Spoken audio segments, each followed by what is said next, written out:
Hey, everybody. It is Chrissy Alger here. Welcome to another YouTube ep of Freedom Uncensored. Really stoked to be here and excited to share with you a topic today that I am really passionate about, which is retailing in our industry or home care prescription. And I want to share with you some of the highest impact strategies that I found to be working at the moment when it comes to being able to sell more retail.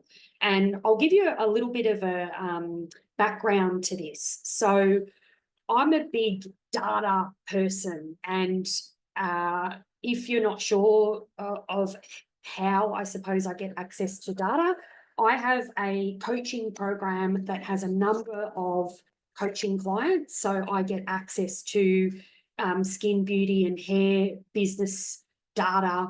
And also I have a marketing agency that also has a significant pool of businesses from the hair, beauty and skin industry. So across those two businesses, I have access to a lot of metrics. And because each of those businesses, so whether you work with me when it comes to marketing or whether you work with me when it comes to coaching, a foundational element to that is I measure shit, right? You cannot come into any of my programs and not measure things, including in the marketing. We measure everything.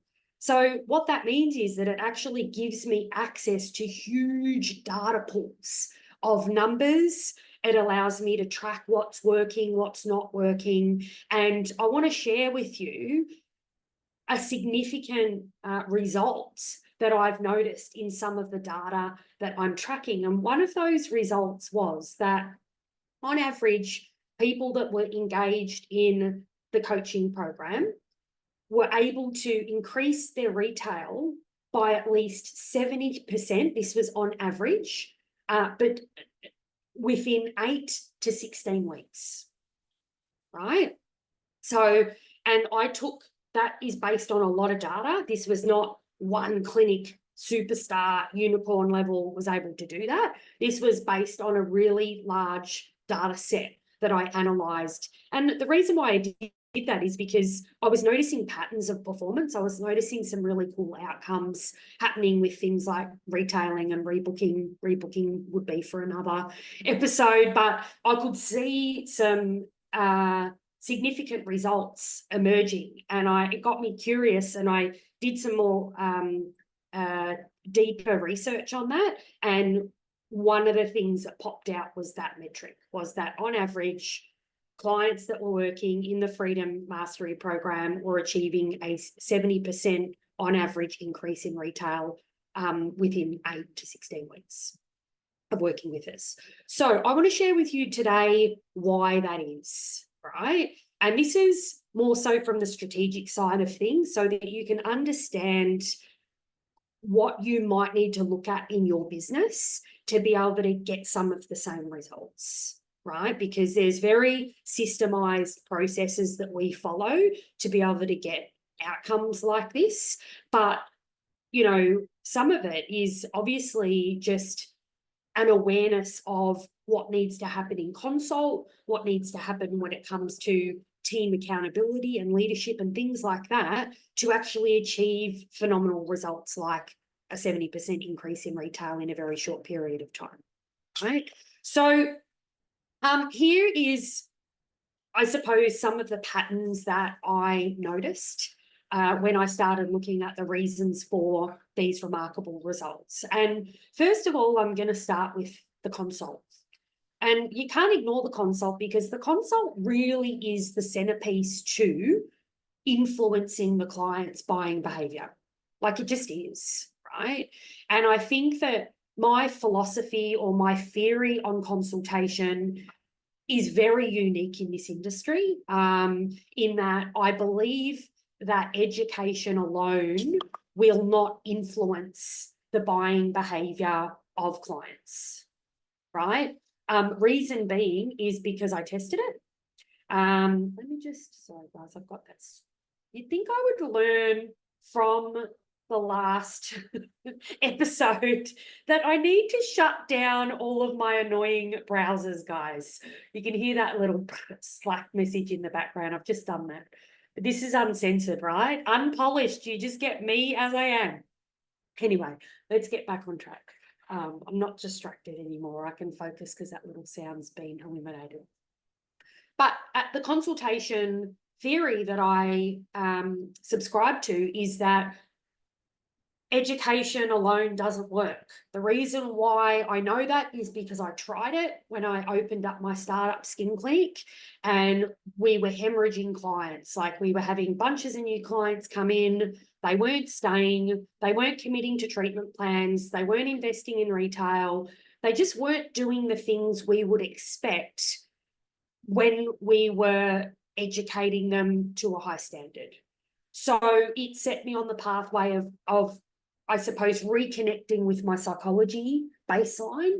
As you know, my profession is that I'm a psychologist, and going back to the grassroots of what I knew motivated people to take action, right? Which in essence was something known as motivational interviewing, right? So in order to increase someone's commitment levels, you need to ask specific questions designed to get them thinking about their pain, thinking about that in a way that they want to change it, and then obviously influencing them to want to take action on that. That is called motivational interviewing, right? And as I've said before, it's a bit strange because you would think that someone that walks through the front door is motivated. The reality is they're not.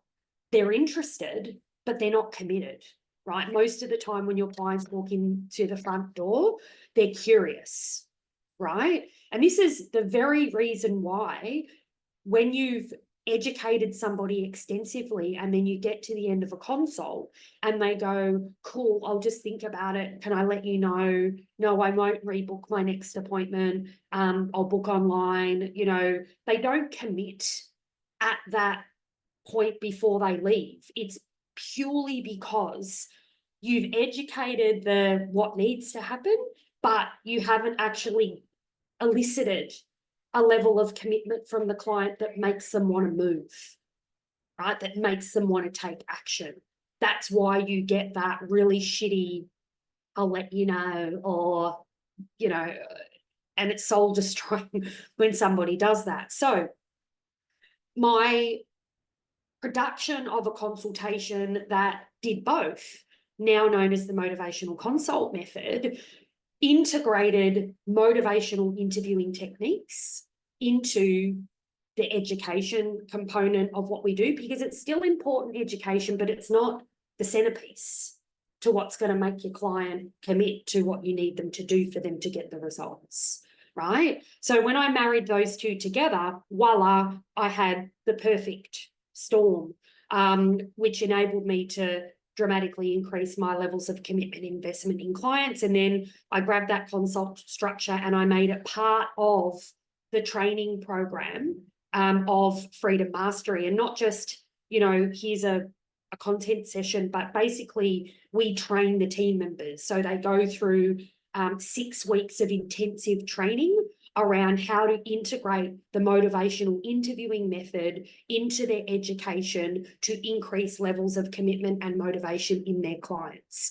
So that is one element of what made a difference in the results, in that the consults were not just about educating, right? The consults were actually about asking questions that are designed to increase really high levels of motivation and commitment in clients, which then made it a lot easier for the team members to sell retail, right? Because when someone is committed and when someone is wanting to address the problems that they've come to you with, they will invest in what you have to offer, right? But it's how do you get them from point A to B? How do you get them from curious to actually committed, right? To me, it is the integration of that motivational method.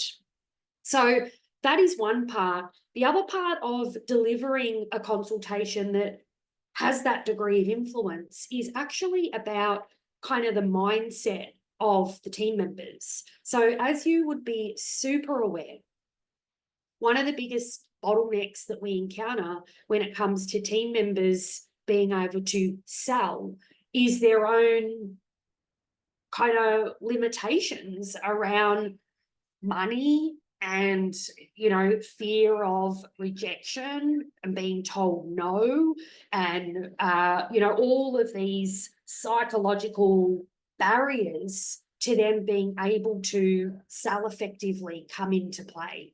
So, and the reason why that's important, because let's say, for example, I gave you the whole scripted process for the motivational consultation method. Now, if you just picked up that form and you just gave that to your team member, they probably wouldn't increase their retail sales. Because if they're psychologically blocked and they're fearful in lots of different ways, fear of being rejected, not confident in what they're saying, it doesn't matter what they're reading off a script, it actually doesn't make a difference, right? So you need to be able to deal with the internal psychological barriers of your team members when it comes to them being able to fulfill a highly influential consultation process, right? So it won't work without the two. The motivational consultation method will not work without the psychology of the team members being addressed and the barriers being reduced, right? Because, well, you know that. You've probably given scripts and structures to team members and they're still not selling, and you're scratching your head and going, well, I've given them the questions to ask. I don't really understand why they're not doing it. It's because of the here. So it's extremely important that when you are empowering the team to become more influential in the way that they connect and the way that they ask their clients questions and the way that they consult them, is that for me, it's probably the biggest thing is the way that they see themselves.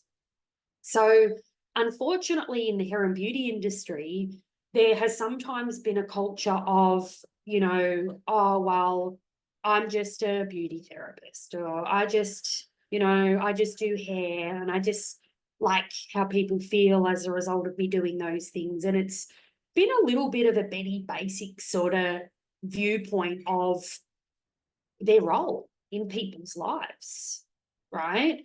When I came into this industry, I was very, if I could call it, I was very connected to the fact that we change people's lives, like whether it's through skin, whether it's through beauty, whether it's through hair transformation, whatever it is, that aesthetic, cosmetic component of what we do actually has a significant impact on the way people feel about themselves. Now, that's probably a more sophisticated version of your team member saying to you, I just like helping people, right? When you really drill down on that, and look at that from a professional standpoint, it's not just about helping people, it's about understanding that you as a professional are playing a role in the way that people feel about themselves. And then therefore, you can be assertive and confident and lead people in that way, knowing that you're playing a role in actually changing their lives, right? Now, in allied health, so psychologists, remedial massagers, nurses, doctors, all of that, we know that. Like, we're kind of like sold on that. We know we change people's lives every single day. But when I crossed over into the hair, beauty, skin space, the level of that was sort of like, yeah, well, we do it because we like it and we make people happy. And it's like, no, dude, like, you fucking change people's lives. Like, are you aware of that? And it was only through my work with the team and in the empowerment component of that they started to go, oh, absolutely, I change people's lives. And, what I do in terms of when I'm putting some solutions on the table for people, I'm actually helping them with what they've come to me for, because in reality, every single person that walks through your salon or clinic door has come to you to get a problem resolved, right? Now, it's through the consultation process that you get a better understanding of what the problem is. You get an understanding of the goals that the person has. And then your responsibility is to craft a pathway, right? A retail prescription, retail home care prescriptions and treatment and service plans that's going to meet those needs. Now, it's that understanding and connection to that being the purpose of what you do that I think instills the confidence in the team members to not kind of go, oh, I'm afraid to sell things. Like if you think that your only role, right, is to sell a product or to meet a rebooking rate, you will be scared because it's not driven by anything purposeful or meaningful. If you flip that and you come from a place of you change people's lives, how amazing is that? People come to you to get problems resolved. And then therefore your home care prescriptions, your treatments and your service plans are the methods of which you help people. Now, sales are a byproduct of that. Sales happen naturally as a result of meeting needs and providing value to the clients. When you're doing your job, right, people buy. And like I said, that was not the subscription. That was kind of the major mindset missing piece that I was finding when I was connecting with therapists and stylists and working out why they were so scared to put things in front of people. It's because they never really connected or aligned with that true purpose, right? The fact that they were professionals, the fact that they had an opportunity to have a big impact on somebody and change somebody's life. And as a professional, people were actually coming to them to get problems solved. And therefore, the home care prescription and the treatment or the service plan was the bare minimum that they would be giving to people to be able to help them with those outcomes. So once you can flip the switch on that purpose-driven, meaningful why, I suppose, why they're doing what they're doing, it makes it not so difficult for them to just do that. If they're not connected to anything profound like that, and they literally they're being told you've got to sell 16 retail units this week, or your rebooking needs to be a minimum of 80%. And I'm going to get into some more of the performance stuff later on. That doesn't mean crap to anyone, right? All that means is that you've got a target, you better hit it. Otherwise, you're not fulfilling your role. That's super scary to people, right? Because it's not driven by anything powerful. It's driven by a number that doesn't mean anything, right? So when you connect the team to a purpose-driven, meaningful view of themselves and the role that they can play, it makes the sales side of things a hell of a lot easier. And in the consultation training that we do, it's not only the motivational consult structure that we train, we also work on here, right? Part of it is actually shifting that frame, that self-image, that connection to purpose. That is actually part of them learning the motivational method of consult. It's not just here's a script, it's actually the internal transformation that's required as well, right? So that's the consult component, so the psychology mindset piece as well as the structure. The second thing that I noticed when I was really peeling back the layers on these results was the impact measured accountability structure that we run. And I'm going to walk you through this just so that you can understand, well, what the heck is that? What's an impact measured performance accountability structure? It's a lot of words, sounds complicated. It actually isn't, right? So, the clients did all of this work, they cleaned up their consult, they shifted some of the mindset of the team members. And really the secondary component to that is, how do you actually hold team members accountable to delivering a service that's at a standard where clients are wanting to invest in retail, right? Because training and implementing a structure is one part, but accountability is the most important part. And I often say to my clients, don't just put them through the program and think that they're just going to start selling retail, right? It's not the program itself or isolated or alone that's going to do that. It's actually how you engage with the team members after you've laid those foundations that gets the results, right? And I'm going to share with you the methodology that we use around accountability to get you to understand the difference between, holding someone accountable to performance metrics, right? Which is, if you're running a business,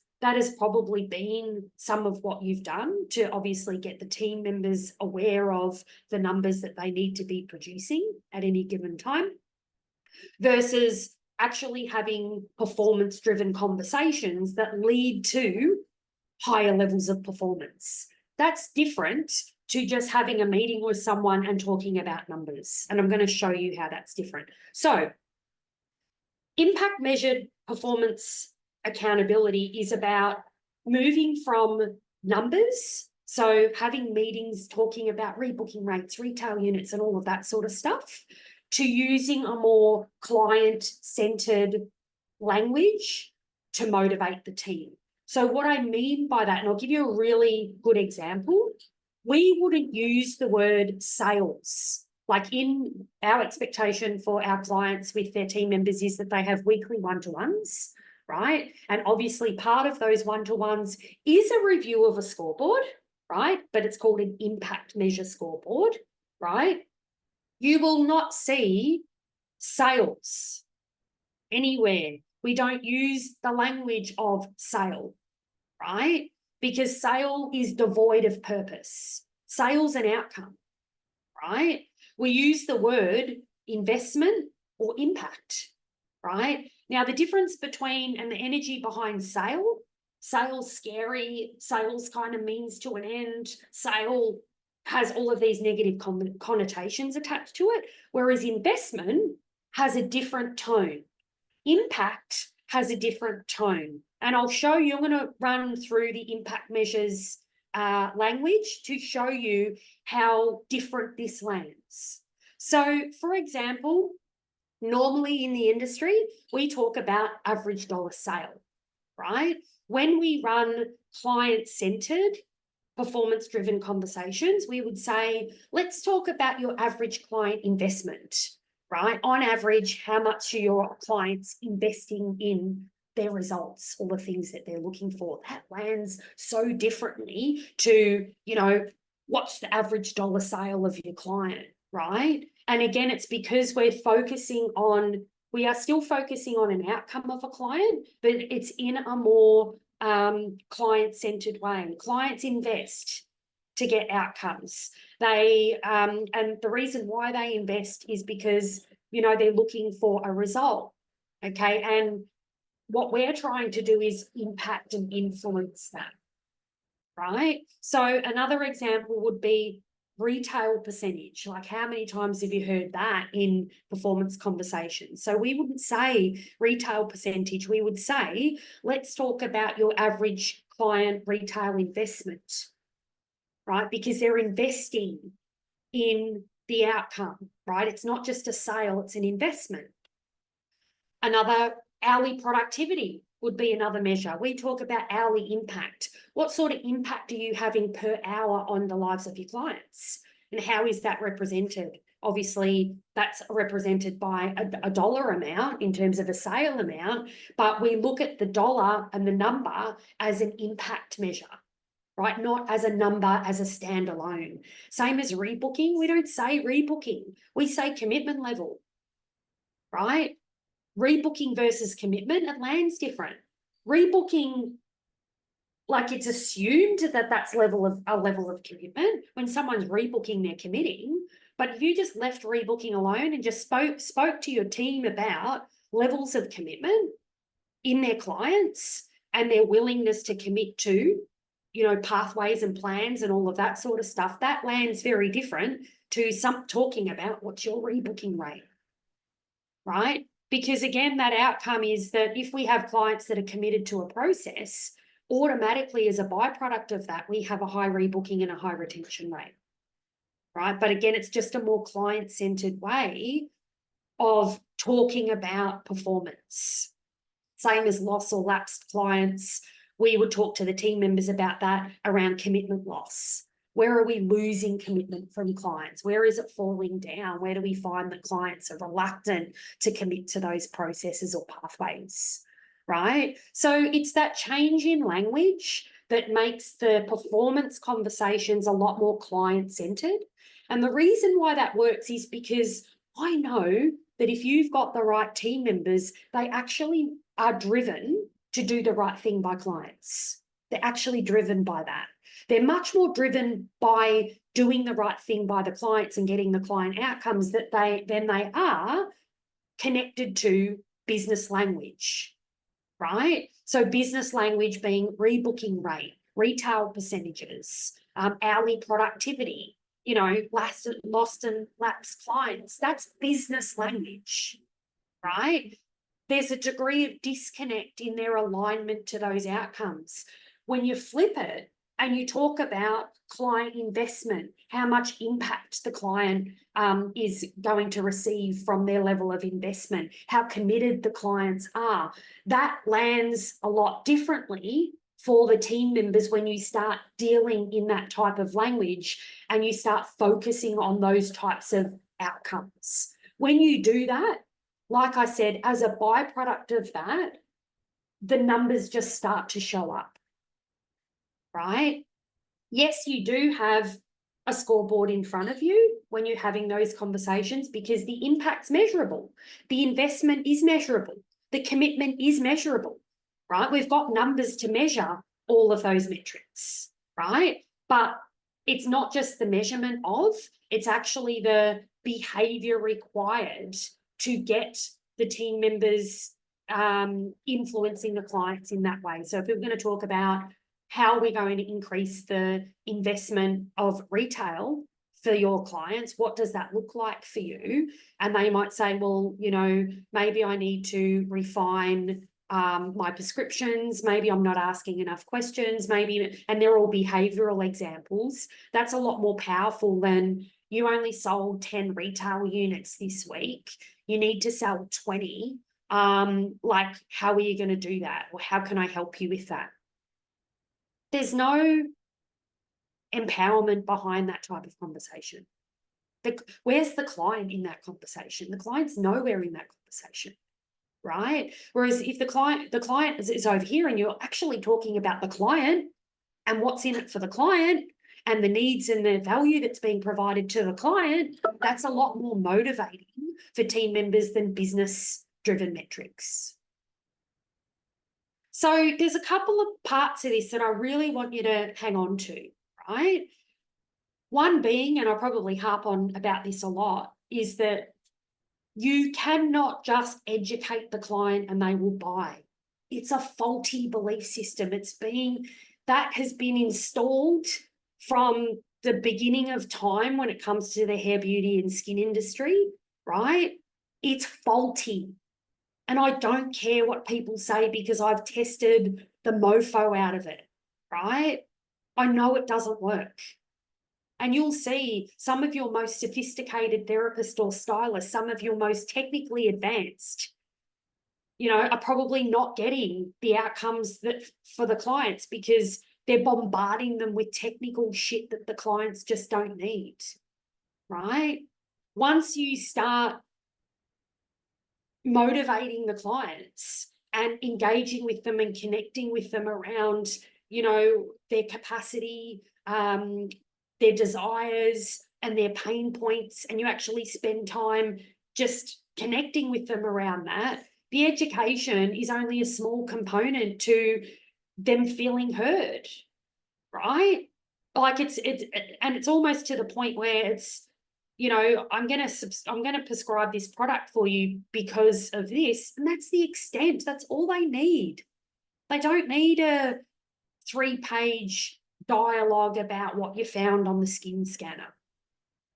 They just don't need it, right? So spending time connecting with the client right? And getting to them, know their desires, what's going to be difficult for them in terms of committing to a pathway, you know, whether they've got any limitations around that or things that you need to be mindful of.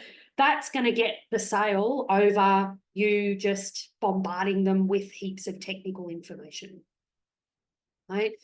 The other point that I really want you to take away from this is hauling your team into weekly one-to-ones and smashing them with numbers scares the shit out of them. And it doesn't work.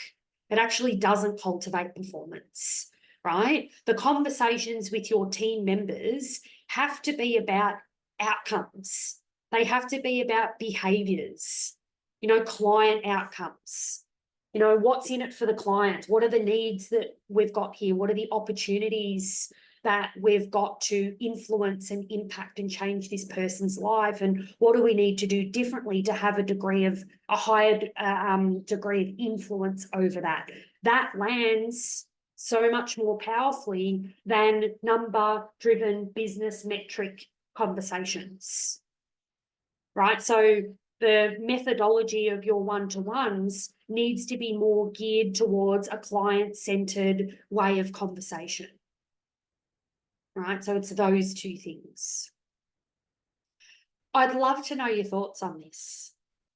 Hit me up in the comments whether this has been helpful, what your key takeaways are, what you can do differently, obviously as the result of your consultation process, the way that you're connecting with your clients, as well as, and the team members connecting with the clients, as well as the way that you're driving performance in your team.